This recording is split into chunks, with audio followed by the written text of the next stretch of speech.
માત્ર ને માત્ર મોઢામાં ચાંદા માટેની ફરિયાદ અને જીભમાં સોજામાંની ફરિયાદ લઈને આવ્યું હતું. પેશન્ટને તપાસતા જાણ્યું કે પેશન્ટનું સેચ્યુરેશન ડાઉન હતું, હાથ પગમાં જાંબલી કલર એટલે સાઇનોસિસ દેખાતું હતું.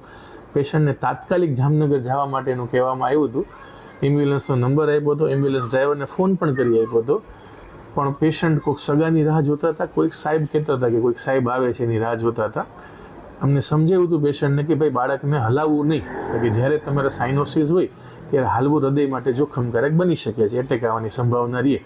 પેશન્ટને વ્હીલચેરમાં અહીંયાથી બહાર સુધી શિફ્ટ કર્યું.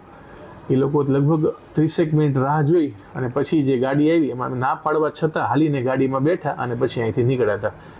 પછી ખાલી એવા સમાચાર મળ્યા હતા કે બાળક મૃત્યુ પામ્યું છે. એ પેશન્ટ બીજે દિવસે પાછું મોઢામાં અલ્સરેશન માટેની કમ્પ્લેન લઈને આવ્યું હતું કે થોડા અલ્સર છે, તો એમને મલ્ટીવિટામિન અને લોકલ એપ્લિકેશન માટેની જેલ અમે લોકોએ પ્રોવાઈડ કરેલી હતી. પછી પેશન્ટ મારી પાસે આવ્યું નથી. બીજા દિવસે 9 તારીખે પાછા એને આવવાનું કીધું અને 9 તારીખે અમે ગયા તો એને બાટલો ચડાવી અને મોકલી દીધા. પછી 10 તારીખે અમે ગયા તો છોકરાનું ત્યાં ઉગી અને જોયું તો હાથને કાળા પડી ગયા હતા. પછી છોકરાનું એમ કીધું તમે જામનગર તાત્કાલિક લઈ જાઓ. તો જામનગર માટે કંઈ સુવિધા હતી ને એની કંઈ કરીને આપી. પછી ત્યાંથી અમે નીકળ્યા તો ભાણવર બહાર નીકળ્યા તો છોકરાની ડેથ થઈ ગઈ.